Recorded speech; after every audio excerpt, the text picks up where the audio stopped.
Hi, my name's Hudson, and I'm a geoholic.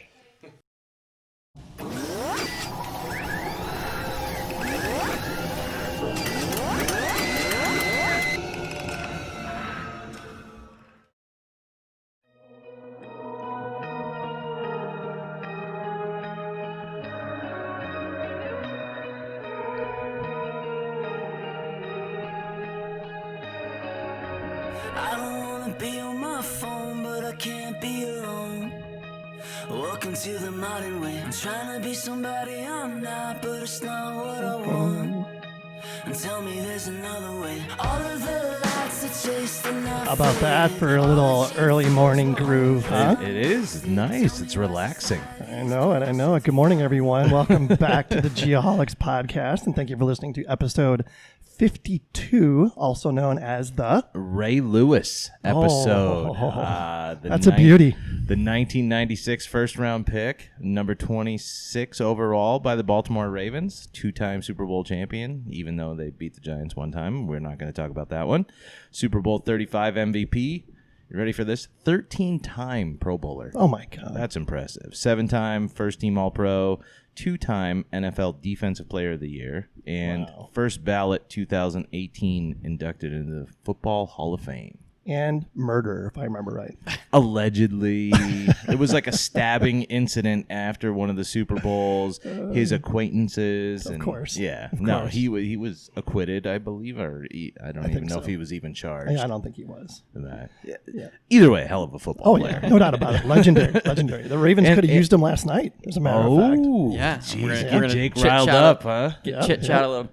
And one of the about that. best like pregame dance things yeah. ever. So motivating. Yeah, absolutely. Yeah, awesome. So good thing about it being 6:30 a.m. is I'm not drinking whiskey yet. Mm-hmm. After listening to last week's show as a parent, I was becoming under the influence, but guess what? It was a blast. So all you guys can piss off. We love you all. Yeah. We got a couple very nice people to mention this week. Ben Shineberry and Joshua Stice both made very generous contributions to the Geoholics GoFundMe account. And, of course, we'll be receiving the new fan pack that includes all the swag we have, plus a new I'm a Geoholic pint glass. Those things should be arriving this week. And as soon as they do, Shoots will get everything in the mail. For those of you that are waiting, I'm pretty excited. So much work for me. Thanks. It's all about delegation, buddy. One other thing, Ben was also the 100th subscriber to the Geoholics YouTube channel. What? So extra special shout out to Ben. Where's that URL, Jake? It's already gone. Yep, we're good to go there. Love Yep. For the rest of you, please consider joining the Geoholics fan club by making a contribution to the Geoholics GoFundMe account. And as we mentioned a lot lately, do us a favor and subscribe to the Geoholics YouTube channel so that we can reach our new goal of, ready for this, 1,000 subscribers. Times 10. Getting lofty. Got to shoot for the moon, boys. That opening number was Hillsong Young and Free. The name of the song is Best Friends. Hillsong Young and Free is an Australian contemporary worship music group from Sydney, where they started making Christian music in 2012 at Hillsong Church. I think they actually started out as like a youth group or something like that. Okay, that makes sense. Our guest today is a huge fan of Hillsong Young and Free, so that's the reason for that song. Plus, we're all gonna be best friends at the end of this episode. The three best friends that ever could have. Exactly. Can't forget to give our friends of the program. I'll start this out with Bad Elf GPS. You can find them at badelf.com. They are successfully developing high-accuracy GPS receivers for all-day data collection. The Flex, I'm actually going to be demoing one here, hopefully in the next couple weeks. So I'm pretty excited about that.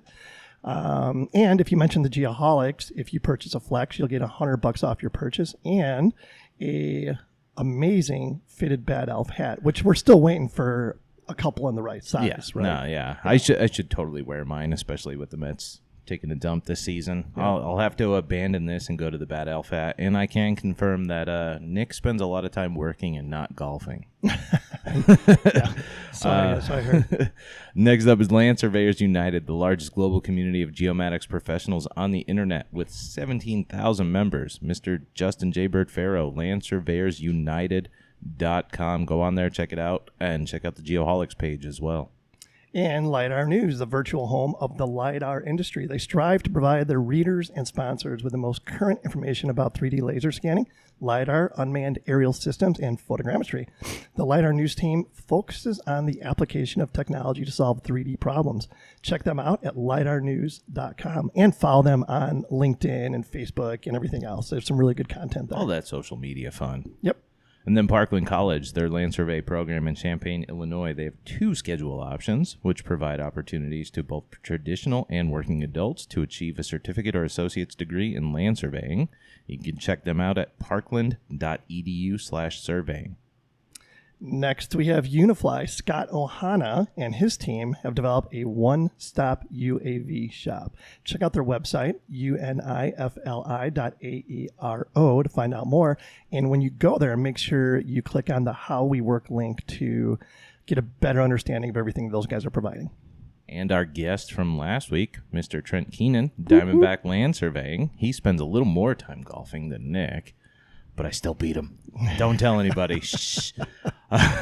They specialize in residential, commercial, and public works projects. Their corporate office is located in Las Vegas, but they're licensed to work across the West. Also proud sponsors and brand ambassadors of Get Kids Into Survey. Find them at diamondbacklandsurveying.com and also getkidsintosurvey.com. Trent also has really good taste in whiskey. Oh, what was it? Elk? Old Elk. Old Elk. Can confirm. Next, we got Advanced Geodetic Surveys, Inc. You can find them at agsgps.com. They have unbeatable deals on new and used equipment rentals, and supplies. In fact, if you go to agsgps.com/shop and use promo code GEO15, you'll receive 15% off all regular price field supplies, accessories, and safety equipment. And I just got a proposal from them for some new GPS equipment, and I can tell you they are extremely competitive, and their customer service is second to none. I thought it was going to be for a Sherp. Nope. I thought we were going for a vacation this weekend. Not yet. All right. Not Well, and then we got Tiger Supplies, the surveying, construction, and engineering superstore with over 15,000 products featuring top brands such as Leica, Topcon, Spectra, and much more. Tiger will get you the equipment you need to get the job done right. Another coupon code, GEO15, will get you 15% off any Adair Pro item, including tripods, bipods, prisms, prism poles, flagging tape, survey markers, and much more. And don't forget to check out their YouTube page for product videos, tips, and tricks. Last but not least, Cyanic Automation. These guys are doing some really cool stuff with survey companies up in Canada. Of course, they're going to bring that same technology to the States. They're developing new ways to collect daily work records and timesheets in the field, automate invoicing, search jobs by legal addresses, stuff like that. Just, make your job easier. Check out JobBook by going to their website, getjobbook.com. And if you tell them you heard about it on the Geohawks, they too will give you 20% off your first year subscription. I feel like we're just saving money everywhere. We are. Hopefully our listeners are taking advantage of all this good stuff. We're back in the Beat Lab studio, also known as Producer Jake's Kitchen. Bright and early. Good to be back. Welcome. Glad to have you here. Coffee Bienvenue. Yeah. good. Coffee good, whiskey bad. I was thinking I'd like to make a motion. I move the PJ, get a bubble hockey table for the living room. Oh, my goodness. Sure. Please do. Can we do that? Is that like a ping pong table? No, it's at like the old you ever the seen bar a bubble hockey, the Foosball? oh no, it's geez. got a big bubble over the top, and it's got hockey players, Oh, my like the big stick God. in the corner, and Haven't it's seen like this. foosball, All but right. better. Yeah.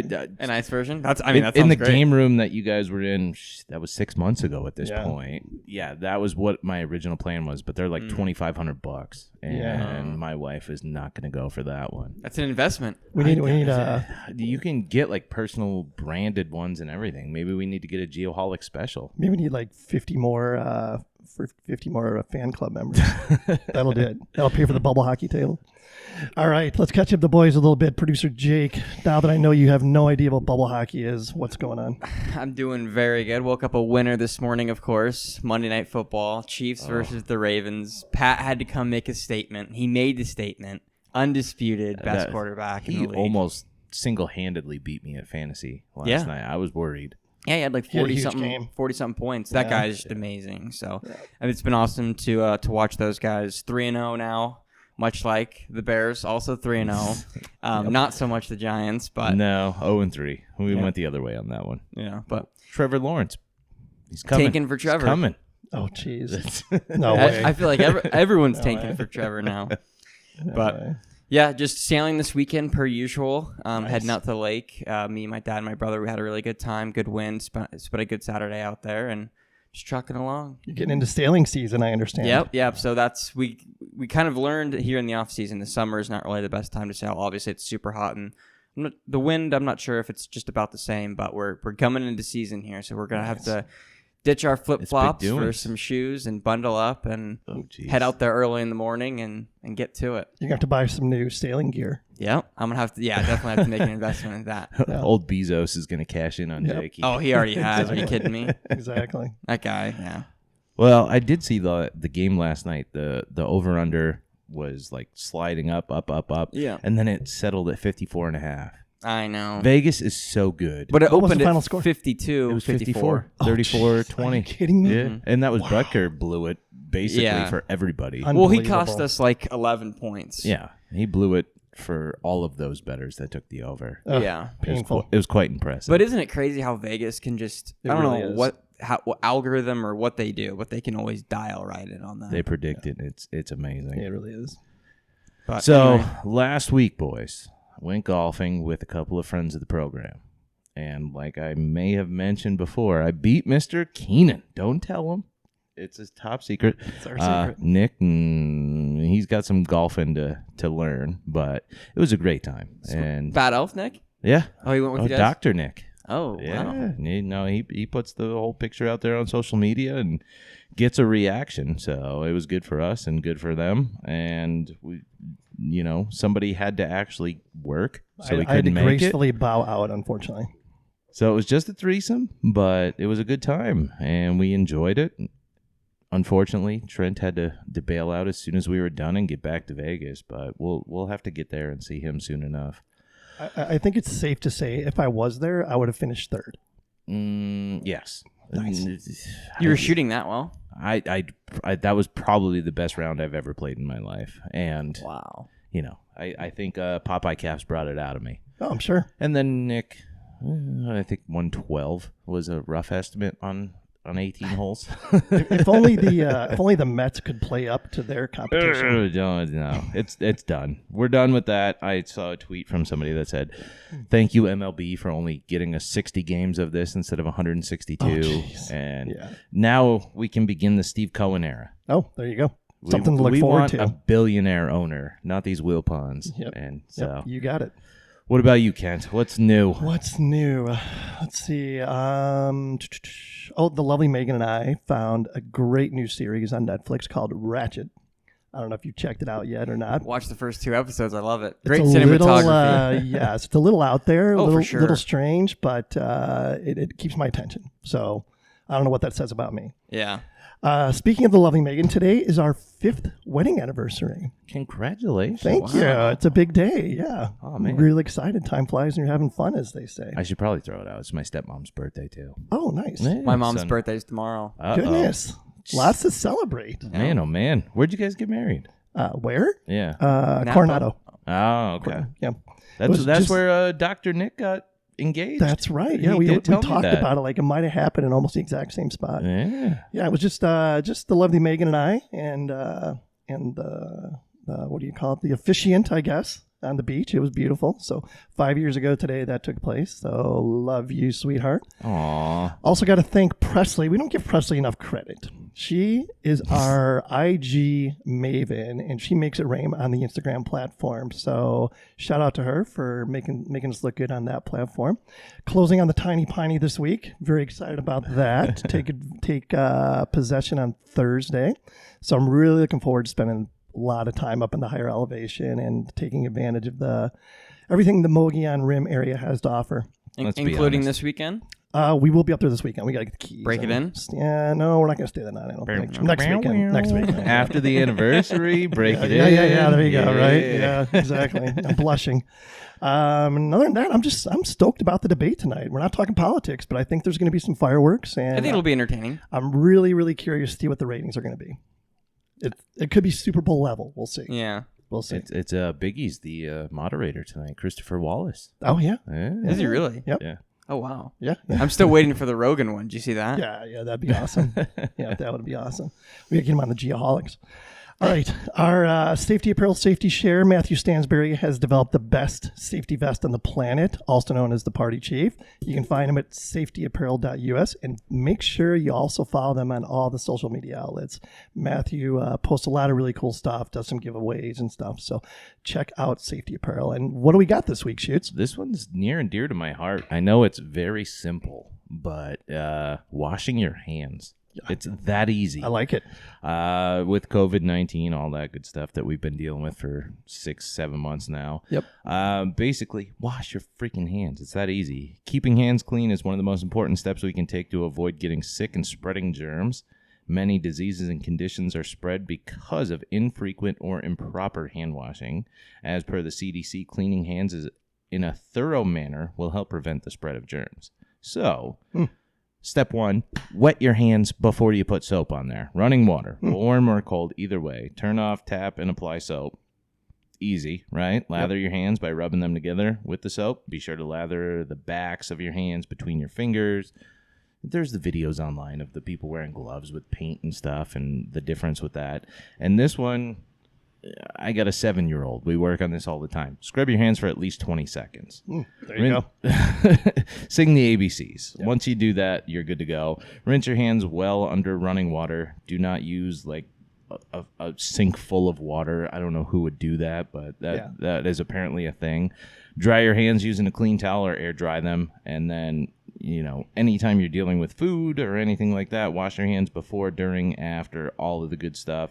And then...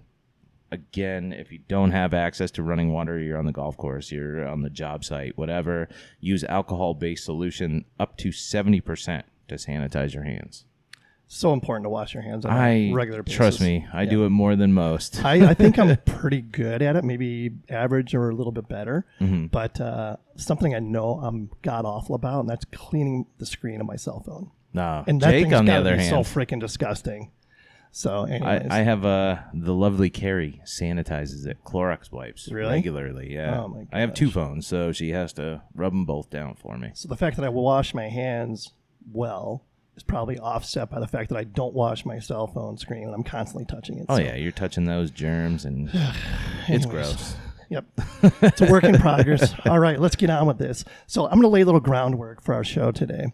And I'm just going to be 100% real on this. What do the kids say? Be 100 or something? Yeah. All right. You gonna get lit or something? Keep it 100. Keep it 100. There you go. There you go. So I think it's safe to say that most of the folks in our industry, that being serving or geomatics, what have you, are not the best businessmen. And with that, I think it's also safe to say, and I know a bunch of these people, that a lot of surveyors' marketing plans is really simple. Be cheaper than the other guy. Mm-hmm.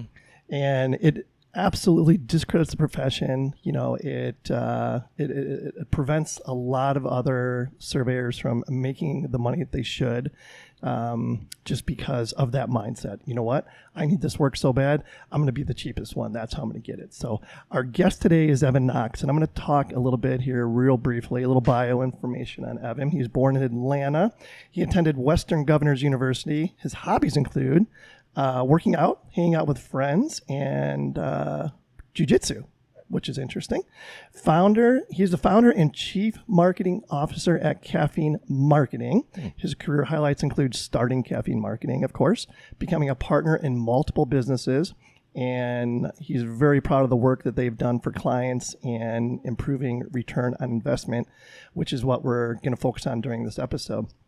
Another couple cool things, Evan is a minimalist and a certified gemologist. So Evan, first and foremost, thank you so much for being here with us today. Thanks for having me, guys. I really appreciate it. And also, who knew that table hockey was so expensive?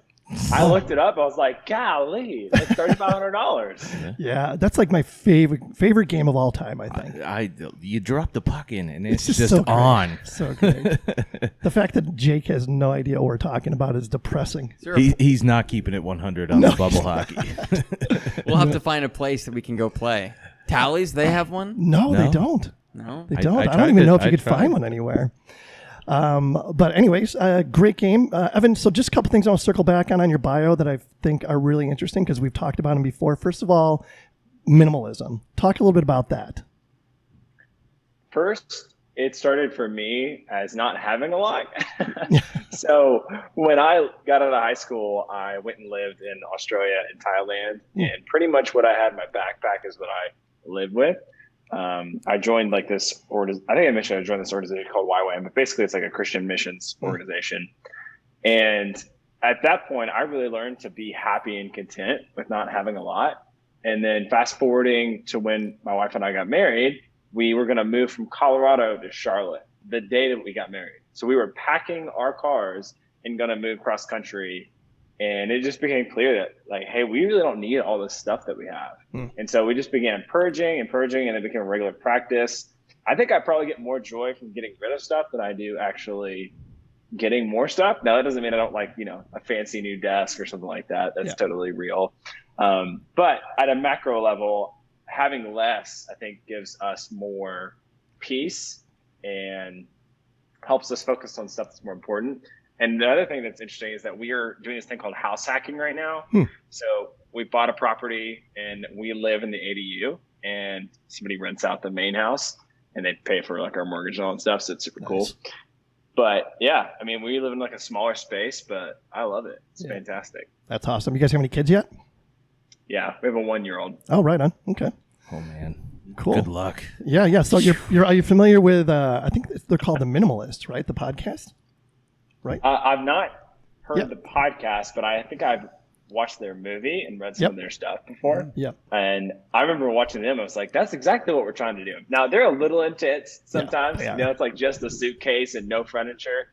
But we don't ever, for us, it's a filter. Like, are we buying this because we think we should have it or because we actually need it? That's a pretty big clarification, at least for us. Yeah. I mean, I try to have that mindset, but I'm not always really, really good at it. No, I fail miserably at that one, especially with the 7-year-old. Jesus, we have a room full of Legos. Yeah. We don't need any of those. Yeah, the intent is there, no doubt about it. And I like something you just said, and I never really thought about it that way, is use it as a filter, before you purchase something or get rid of something or what have you, think about it in that way. Do we really, really need this? Or, are we going to need this a year from now or whatever? I mean, it's a very, very good perspective. I appreciate that. Good. I got to ask about the gemologist part. Are you going to does your wife have like the nicest diamond ring ever? You figured it out with the color cut, clarity, all that good stuff. Or is that just a whole side note? So my grandfather opened a jewelry store maybe 55 years ago. And he's a, total gangster. I mean, just like he was a small business owner before that was cool. And he just retired. And my dad, who's no longer with us, he worked in the diamond space. So he was like B2B side of that. So he would sell to people like my grandfather and import diamonds from Israel and stuff like that. So I just grew up around the jewelry industry, and it was kind of a natural progression for me. And when I went out west and lived in Colorado, I was like, I got to get a job somewhere. So selling diamonds was like supernatural for me. You know what I mean? I just grew up doing that. So getting certified was like one of the easiest things I've ever done. That's cool. I actually know a guy that does that same thing, and he also deals in like precious metals like gold and silver. Do you get into that as well? Not really my scene. I mean, it's interesting because I want to say it conflicts with the minimalism, but even my wife's wedding ring, yes, it is like kind of nice, but thanks to my dad for giving that as an heirloom. And so her ring is super nice, but even the design of it is like super simple. It's Tiffany inspired. My grandfather handmade it himself. That's awesome. It's really cool. That's super cool. All right. Well, thanks for sharing that. Let's get into this. I'm going to jump right into it, and checking out the caffeine marketing website, which, first of all, a really cool name for the business. The quote that caught my eye immediately was, bad marketing is costing you. So just talk about that statement a little bit and what that means to you.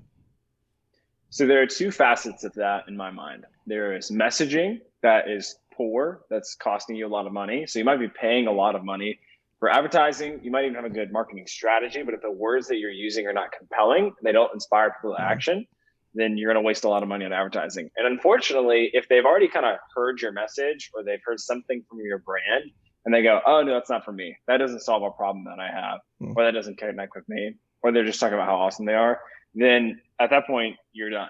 You're over, because they're no longer going to pay attention to you because they've already heard what you have to say in their own mind.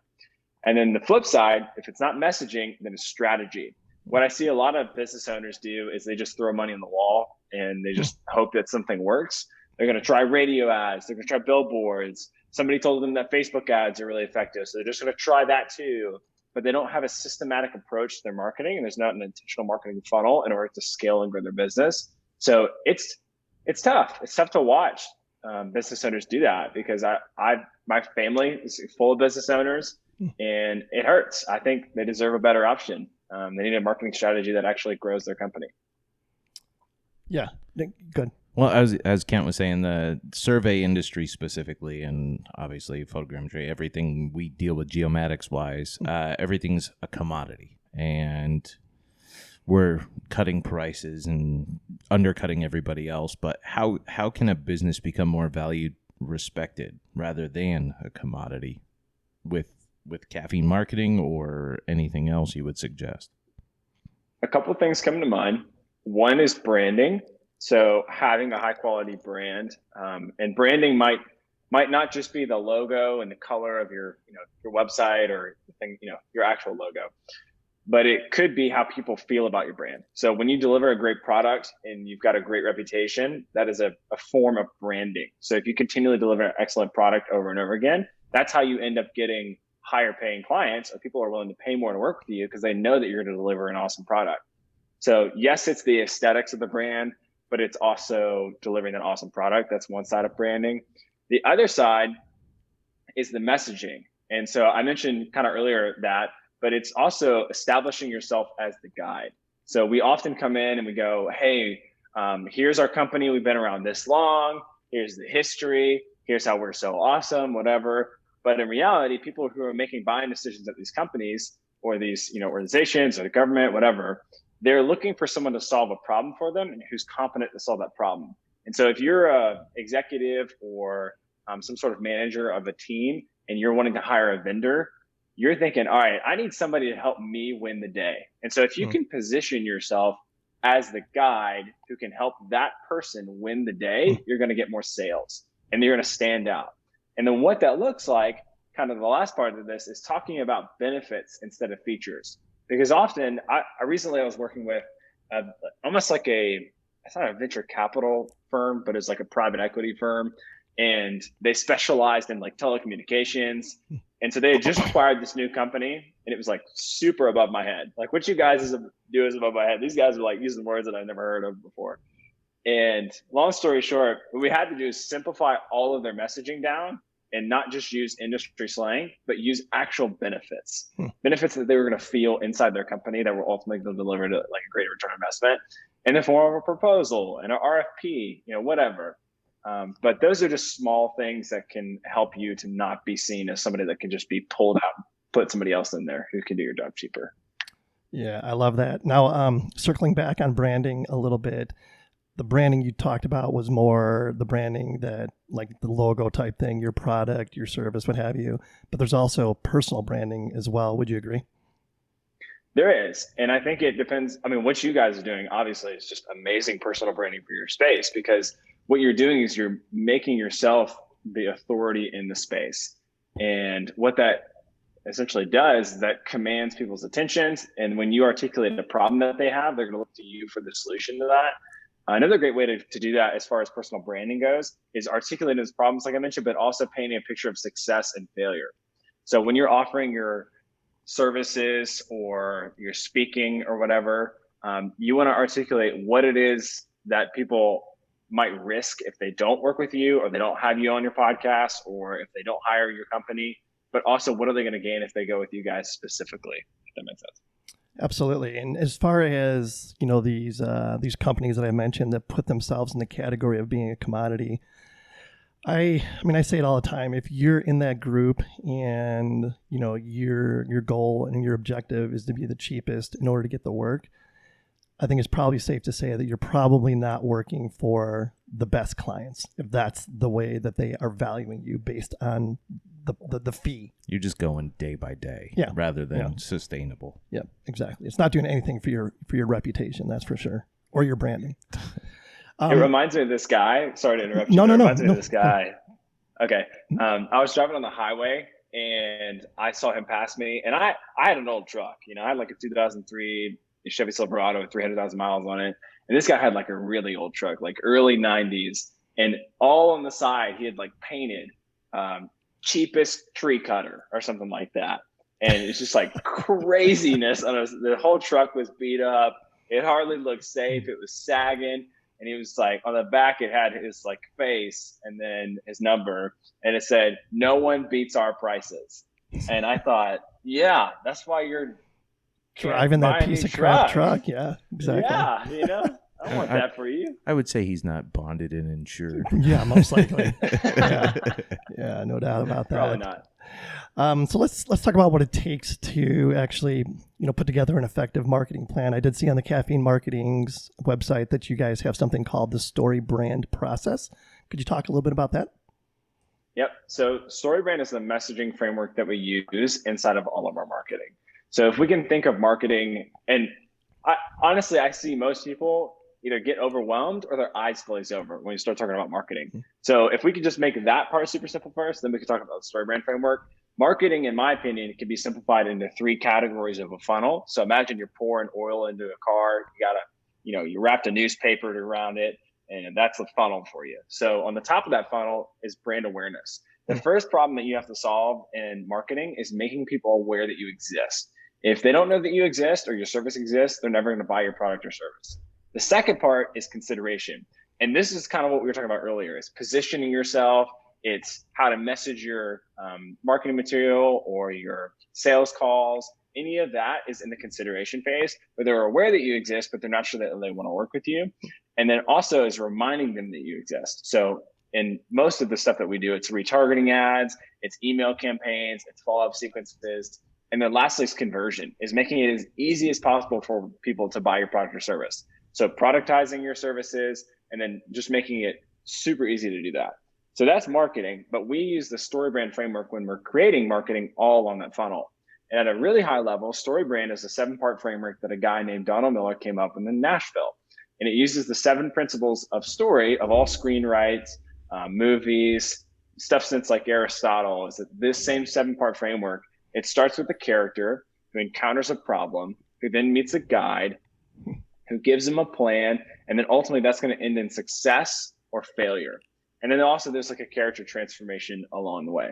So what we use that for is we help our customers and our clients and all the business owners out there, or the marketing people who are in charge of the marketing or getting new sales guys, is they should see their business as the guide and their potential client or customer as the hero. And they're there to articulate that problem and to help them eventually get towards success and avoid failure. Makes perfect sense to me. Oh my goodness. And honestly, I like how you keep it really simple. You don't overcomplicate it. That makes perfect sense. So, you mentioned Facebook, and there's so many different forms of like social media or digital marketing versus traditional marketing. Talk about that a little bit and the effectiveness in your mind as far as, making the investment into Facebook or Instagram or Twitter, LinkedIn, what have you. So I think now is the easiest time to grow a business in history. And the reason is because you've got really good analytics that you can scale a company very predictably. So my grandfather, example, when he was growing Knox Jewelers, he had to place ads in the newspaper. He had to place ads in the Atlanta Symphony. And he's just hoping that they work. He doesn't really have any way to track, okay, these people came in. And maybe he could use like a coupon book. If he's not the kind of guy who, discounts or coupon stuff. So that wasn't going to work. So anyway, he didn't have any predictable, scalable way to grow his company. Whereas with paid advertising on Google and Facebook, you're able to know, all right, I paid Google or Facebook this much. And if you set up the proper tracking, you're able to know how many leads that you get from that. And if you know how many leads you get, you're able to determine, okay, I closed 25% of my leads or 50% of my leads, whatever that is. Then you're able to track a direct return on investment for your advertising dollars. So now I know it's kind of like an amazing ATM where you can put $1 in and then get $17 back or $20 back. And that's, I mean, today I was actually just like going over some numbers because I've got some we're towards the end of the month. So I've got some review calls with clients today. Some of them are getting like 20x return on investment. Some are getting 5x return on investment. But all across the way, it's really profitable. And it all starts with a direct marketing. So I love that because once you build those funnels, then I'm able to go to our clients and say, okay, how much money do you want to make this year? Because we have a predictable way for you to be able to get to that number. Interesting. So as far as tracking return on investment, how are you able to do that? Like, what are the indicators? So let's start at macro level. I'm going to speak generic company A here. Company A has services or products that range from $1,000 all the way up to $10,000 and everywhere in between. But their average sale value is $5,000. Okay. And then so let's just go with that simple calculation. And then we start running ads. So we start running ads, we build them a website, we build them a sales funnel. And now people that see the ads are now going to the website and they're signing up to get a quote. And so these people start getting quotes and they, let's say it cost us essentially $1,000 for somebody to sign up to get a quote. So that's a really expensive cost per lead actually, but let's go with it. So $1,000 for someone to submit the lead form. And then they're able to close 50% of them. So now we know it costs them $2,000 to acquire a new customer and they're charging on average of $5,000. So we take that as $3,000 in profit per se for the company A. Now we do know in real life example, there's margin that you have in these products or services. So let's say it's 50%. So in this specific example, if there's 50% of that margin, then they may be making $500, which again, I think the cost per lead is like super high there, but it's easier math that way. So that's how you would calculate return on investment, is seeing how much it cost you in advertising dollars, and then essentially taking that number and dividing whatever your total revenue is. Gotcha. So besides not having a marketing plan, what are some of the biggest mistakes companies make when it comes to marketing? So we've talked about playing the hero of the story and not playing the guide. The second thing I'd like to mention is also the tracking. So not having those tracking things in place because they feel like they're too complicated or it's intimidating or it's going to cost them a lot of money. Often if you're working with a good marketing agency or even a consultant, they're going to be able to set that up for you. And it's going to really not be a big deal at all. That's going to be part of the service. So if you're working with somebody and they're not tracking your number of leads or your return on investment, I don't think there's a lot of e-commerce stuff in this space, but there might be. But you could make it even easier if it was an e-commerce tracking. So if you don't have those analytics in place, you're essentially flying blind. And it's like doing surveying with just your eyes. You're just like, oh, I just think it's like 2 miles over there. But it's probably not. Kent does that all the time. Yeah. He's that good, just going off intuition. Exactly. Been doing it long enough. Right. So, gosh, I just had another question. I'm off track. I threw you off. No, as far as branding, I know I am a marketing kind of person. How do you, like you said, develop a brand, where I currently work, we deliver a solid product. We're always on time, all this stuff. And it does make a difference. But moving beyond that, just getting your name. How do you get your name to stick in people's heads with that immediate reaction rather than developing the whole relationship? Like first thought, like when you think of photogrammetry, think Aerotech. Yeah, exactly. How do you get that immediate thought in their head of they don't have any other option? How do you become Kleenex to tissues? Exactly, or Q-tips. Yeah. Yes, absolutely. That stage comes from market saturation. So when you just control that much in the market, then your name becomes synonymous with whatever product or service that is. However, I would start at the messaging. I would start with the messaging. So if you can use the story brand framework, you can iron out what's the problem that your customers are experiencing, what does success look like, what does failure look like. So caffeine marketing is kind of a cheeky example here, but let's go with it. I know that business owners and business leaders want to grow their company. So even though I don't say this most of the time, caffeine can fuel business growth. I just thought that was too cheesy for me to go with. But that's the idea, right? It's like caffeine can fuel business growth. It fuels you every day. And so I know that is what success looks like for these potential business owners or business leaders. So when we work with them, there's that subconscious branding that they're like, oh yeah, caffeine can help me grow my company, which is awesome that they think that. I hear that all the time. So in the naming process, I think it's great to start with the messaging, identify what your customers want as far as success goes, what's the problem that is they're experiencing. And then the actual naming like methodology and logotherapy, I'm sorry, not logotherapy, but like the idea of like what colors that you should pick, all of that in a branding sequence, you have to get out like what's your tone, what's your core values, what's your feel, what are you trying to make your customers feel? All that's important. But honestly, I think that if you have a graphic designer who really knows what they're doing, it's going to take your logo from early 90s, early 2000s to modern day, just by refreshing it, just by, taking some trendy examples of what font should you be using right now? Or are those colors outdated? I know that's kind of macro level, but bringing it forward in the future, once you start with the messaging, then getting that name, simplifying your name is obviously super easy. I think that a lot of people use their actual names in the company. And so like Anadarko or LinkedIn or Facebook, those are all one word. Anadarko is not, but they're all just very unique names that kind of stick in your brain. Shopify. So if you have a shorter name, it's better. So is getting a tattoo of your company logo, is that good branding? Maybe. or your podcast, of course. Yeah. It depends on where you put that tattoo. I think it's like the tree guy, When we get to 100,000 like followers or downloads, you can put it right across your forehead. Yeah, I'm going to get a little teardrop right here. Yes. Every 1,000. Yeah, exactly. 100,000. Yeah, there you go. So let's talk about websites just a little bit. What's the importance of having a professional website? Because, again, I see a lot of folks in our industries, you go to their websites and they just look like crap. They look like 90s. Yeah, and it just immediately, Alta Vista websites. Yep, it just immediately, the word that comes to mind is cheap. And I think it's reflective of that company. Talk about the importance of the website.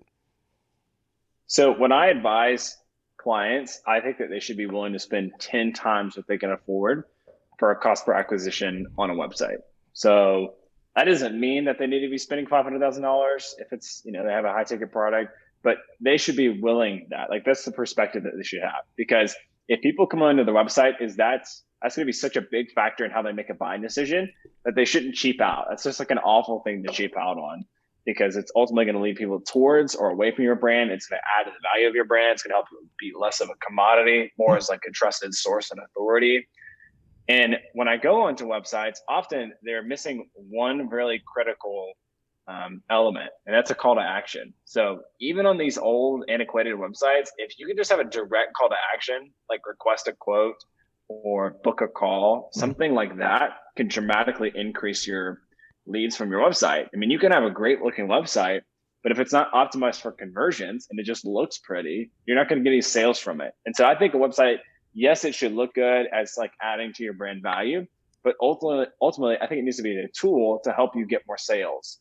And like I mentioned, just optimizing it for conversions, making it really clear what it is that you offer and how it makes people's lives better, how easy it is to work with you, and then what are like the 3 steps of a working relationship with you. Like step 1, book a call. Step 2, receive a quote.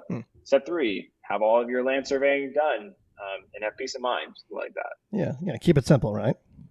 And I think a lot of land surveyors I'm not speaking out of turn, I hope, but like they're a little older. They're not as e-commerce friendly, and they are not willing to pay 10 times what they should for a website, and they just kind of throw it up there. Yeah. And even half of those don't have contact us. It's that simple. Right. Give me a phone number and an email address. That's all I need. And then we'll figure it out from there. But I would say half of them, at least just locally here, don't have that. I think it's a great point. The fact that our profession is aging. Yeah. And they've been doing it a certain way for the last 30 years. Why change it? They put their ads out in the newspaper, Yeah, Knox Jewelers or Knox Land Surveying, and now they're like, why do I need a website? And granted, Presley is amazing for us as far as the geoholics on social media, but I'm terrible at it. And I consider myself a younger guy, and it's just not the world we grew up in and we're used to. So somebody like Evan brings a lot of value of, hey, do this, do this, do this, do this. We'll help you. We'll guide you. It just makes a whole lot of sense. Yeah, it's just it's I don't know, a paradigm shift for a lot of people. A lot of people have been doing it a certain way, maybe not spending the money on marketing that they should, and they could, double their revenue, what have you. How do you change that mindset, Evan? Well, often it's kind of unfortunate, but those people are not the ones who end up, scaling and growing their businesses to the next level. And it's kind of sad because I've worked with awesome people who just become very cheap in weird ways. So an example of that, this guy is super smart. I mean, went to Harvard, which is hilarious that I'm over here doing marketing consulting for a Harvard guy. I love that. It just totally filled my ego. And so I'm over there saying, hey, all right, I mentioned his first name. I was like, hey, Rich, honestly, we've got this funnel built for you. It's really great. I think the next step here, if we want to see an even better return on investment, is to move your website from, it was like BigCommerce over to Shopify and just completely redesign your site and add in all these conversion optimization tools, et cetera, et cetera. And he goes, well, how much is that going to cost? I'm like, it could be up to 20 grand, somewhere around there, which, 20 grand sounds like a lot. Like if somebody's like, hey, do you want 20 grand or not? I'd be pretty pumped. But the idea is that he's got a $2 million company.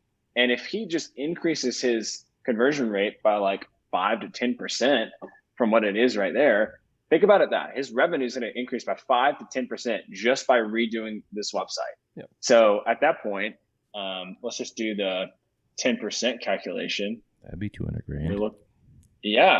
That's a 10x return on investment, right? Yeah. Like no brainer. But we're just become cheap in weird ways. So ultimately, he didn't do it, and I'm pretty much sure that his company is stagnant in growth since the day he's bought it.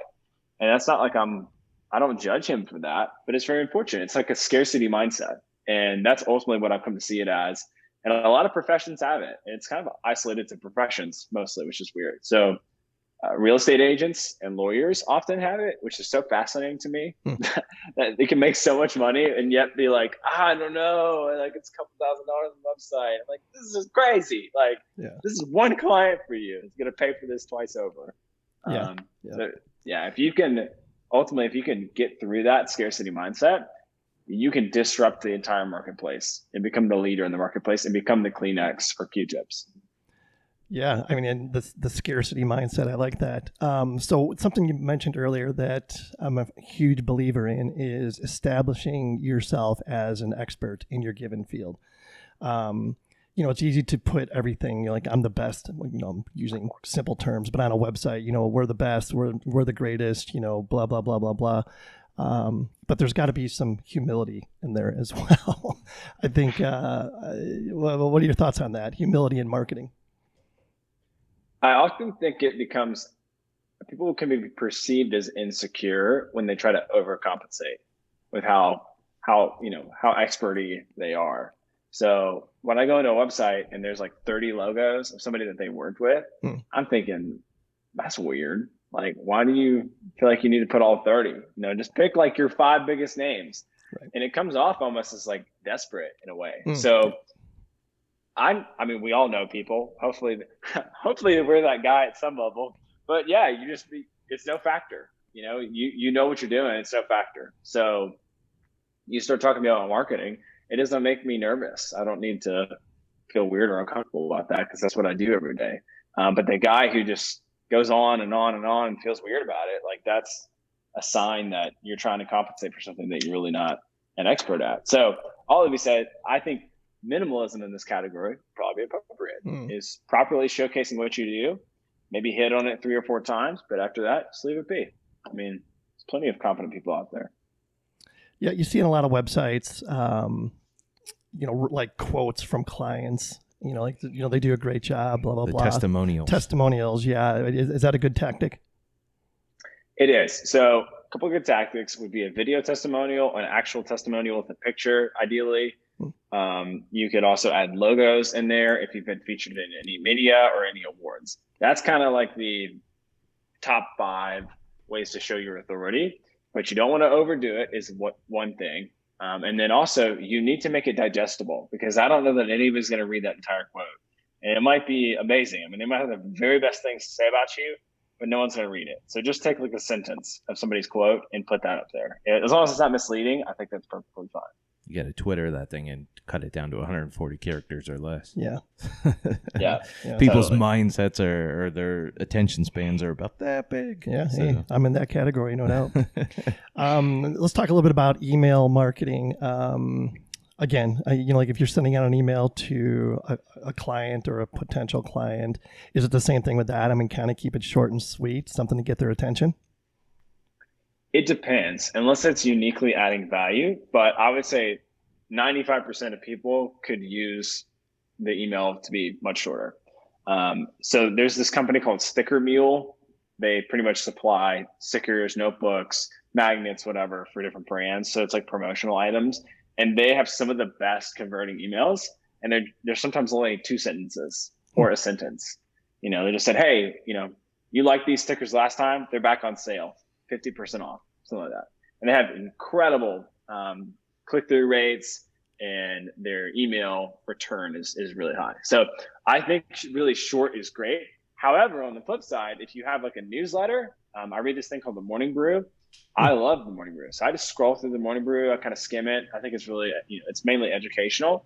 But for the everyday consumer, really short is better. And it forces you to say more with less words. But you made me think, like, if I was in this space and I just became a partner in a land surveying company, the 3 things that I think I would do is 1, redo the entire website with that messaging.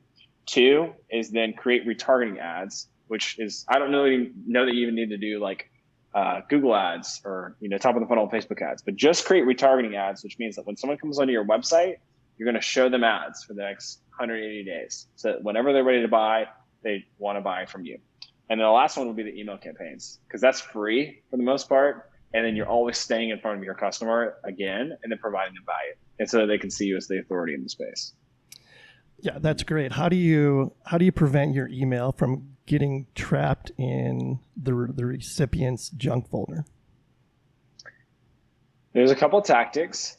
Some maybe good practices is not putting a whole lot of links in your email. Keeping your email shorter, and then creating a good sender reputation. So like if you consistently have good open rates, you're going to have better open rates later on. And then plain text emails actually do better than designed emails. Seems kind of counterintuitive, but the more simple that your email is, you're kind of seeing a theme here. The simpler your email is, the better conversion you're going to have. More people are going to open it because it's going to seem like an actual email. Like if I send it to you, it's most likely you're going to read it. And same goes for promotional mass emails. And what about a follow-up? Let's say, you send an email on a Monday and you don't hear back from that potential client that week. How long should you wait before you follow up? So two different thought processes here or applications. One would be the part of a lead gen series. So they download a free guide on your website, or they get access to some private download. And then from there, I would do emails every 2 days for maybe 7 to 10 emails. People are expecting that when they give you their email address, that you're going to like tell them what you do and how you uniquely can help them.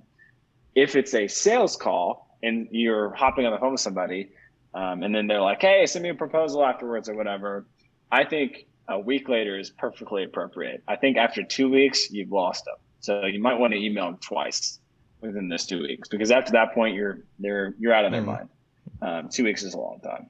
Gotcha. So you want to be thirsty, but not that thirsty for attention. Right. Yeah. You don't want to look desperate again. Right. Yeah. I'm just trying to stay hip. So with COVID, of course, that's changed some things for most people in their business lines. A lot of things are happening via Zoom. People are doing like Zoom happy hours and things like that. What are some of the I guess, creative ways that people are doing marketing, or you're promoting marketing in the COVID-19 era? Well, it's interesting that you mentioned happy hours and Zoom. I would say, I say that because I think it's great. I don't think I ever have time for it. I always see the calendar invite from somebody. I'm like, can't make it. Sorry. But it's a cool idea. As far as how has marketing shifted, or is there any new ideas in light of everybody being online? I would say that there's stuff that doesn't work anymore, or is not as effective. So advertising on the local railway, which is MARTA here, is probably not that effective, because I think they're at like 25% capacity, what they normally do. So probably not worth it. And then for a long time, billboards, it was like, no one's driving on the highway because they're all shelter in place. So why would you spend your money there? So I think that there's stuff that has not, I'll just say this, has not been the greatest investment beforehand, and now it's really not, because it's physical advertising, you can't track it. But I would say, I don't think that Facebook or Google or any of those other platforms have really shifted in such a way that we need to do something completely different there. I think that if you have a good, solid sales funnel and a good marketing campaign, I've seen that work all throughout this season. There are certain companies that the spending was down. Some have gotten what's called a COVID bump, which is just the weirdest name, I think, for that. But yeah, I mean, it's good marketing still wins. Clear messaging still effective. Good branding is still important. All of those things are just more so right now. And even I would say there's some opportunities. Like, I think there's some businesses who are no longer advertising right now on these platforms, and so therefore it becomes less expensive to compete with them. So something like a billboard, even when the world is bustling and everybody's driving to work, you're not a big fan of that kind of advertising because it's not trackable. It's more of analytical. That's what's important to you. Think of it as two different camps here. There is direct marketing, and then there is brand marketing. Direct marketing is both direct and brand marketing, but direct marketing, you're trying to immediately get a return on investment. So when I create ads and I'm running ads, whatever the platform I'm doing, the strategy is I want to get a great return on investment. So if that's my own company, if that's for a client, whoever, every dollar I want to spend, I want to see $10 back, $5 back, whatever it is. Brand marketing is more so about getting your message out there, making people aware that you exist. I think that brand marketing is a good secondary objective to direct marketing for small businesses. But for those who are Fortune 500, Fortune 5,000 companies, then you can start exploring brand marketing, because you want people to see you, be aware that you exist. Coca-Cola, really, really, really big law firms in the area. And often it's complementary inside of an omni-channel marketing plan. And what that means is that you're on all of these channels that people are on. So you're not just on Google, you're not just on Facebook, you're not just on YouTube and Instagram and LinkedIn. You're also on billboards, and you're also in the newspaper, and you're also mailing them. An example of this is Away Luggage. They've been showing me ads for a year, and then they also have sent me flyers when we moved. But it wasn't like they just sent flyers. Like, that was like, they pretty much spent all they could spend on these other platforms. So now they have to find another platform to keep spending money on, if that makes sense.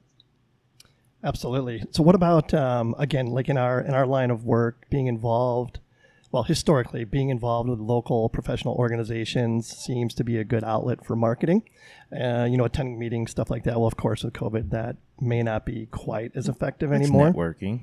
But networking, is that time and money well spent in your mind? Yes, and I think it would go back to the messaging. So if you see people's eyes roll over when you start talking about your company, I think you have a messaging problem.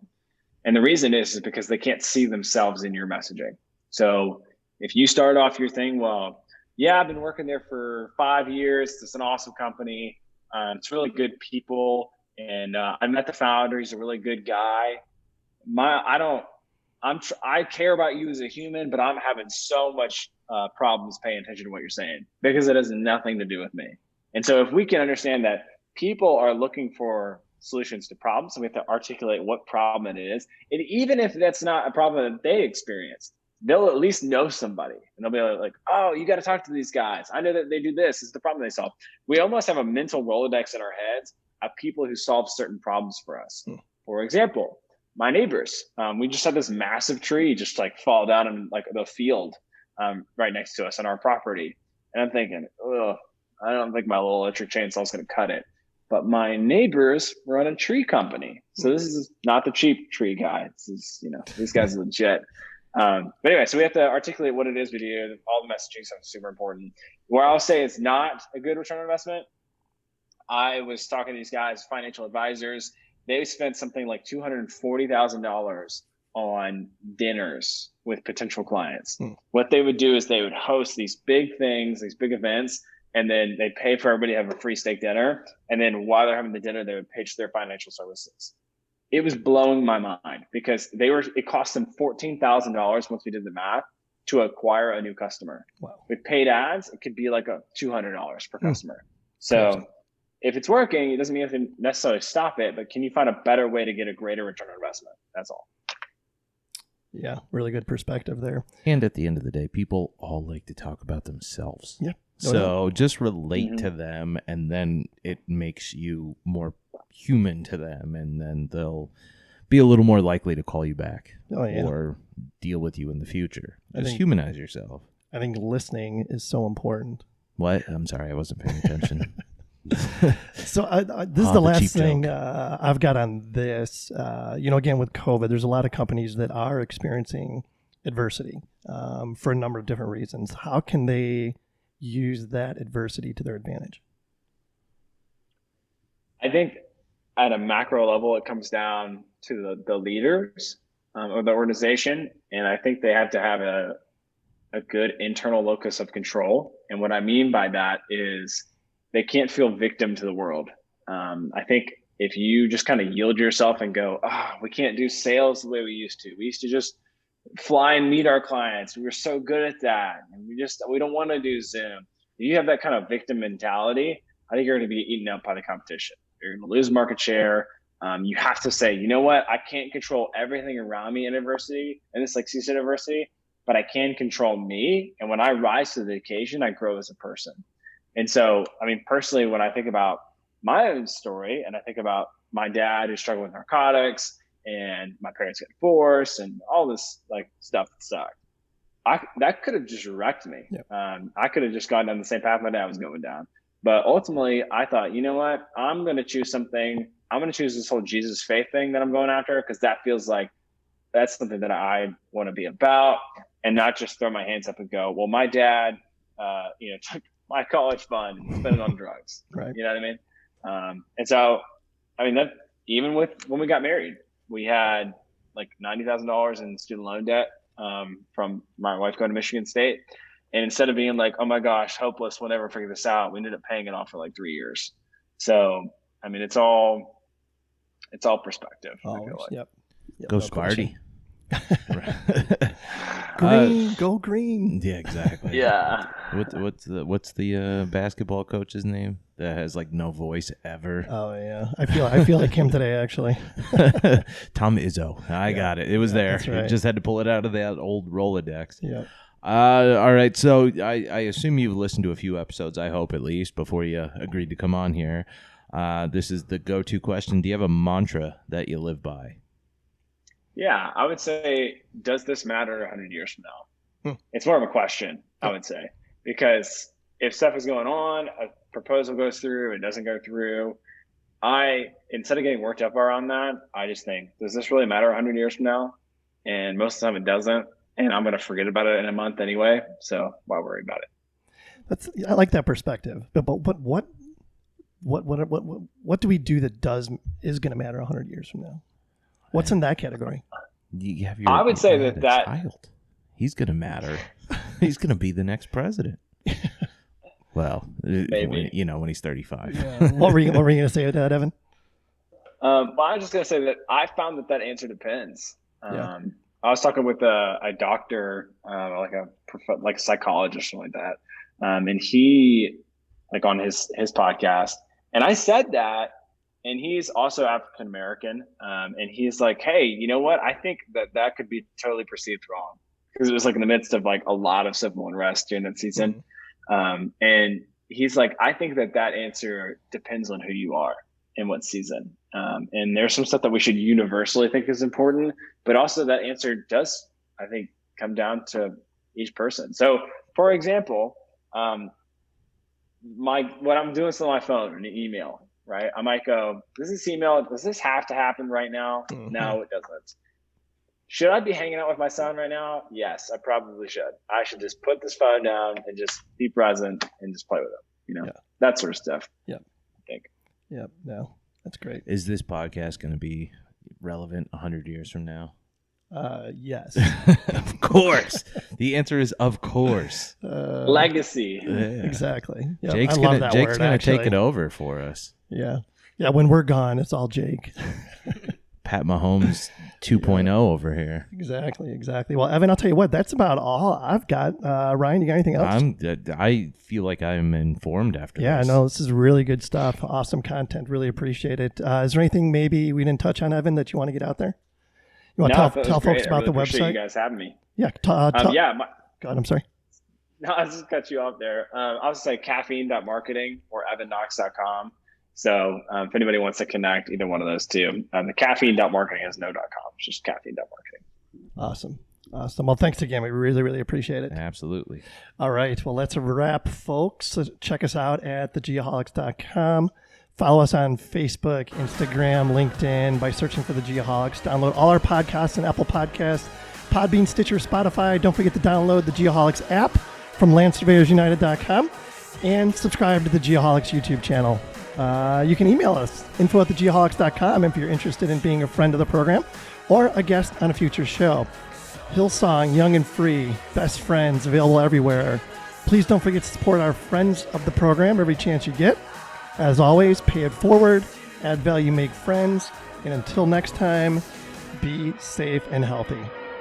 Wash your hands.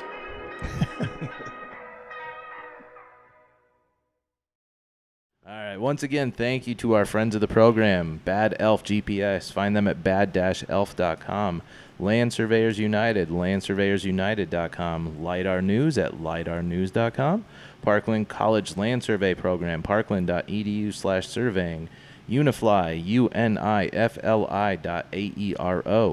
Diamondback Land Surveying at diamondbacklandsurveying.com. Advanced Geodetic Surveys at agsgps.com. Tiger Supplies at tigersupplies.com. Cyanic Automation at getjobbook.com. Safety Apparel, you can find them at safetyapparel.us. And finally, Get Kids Into Survey at getkidsintosurvey.com.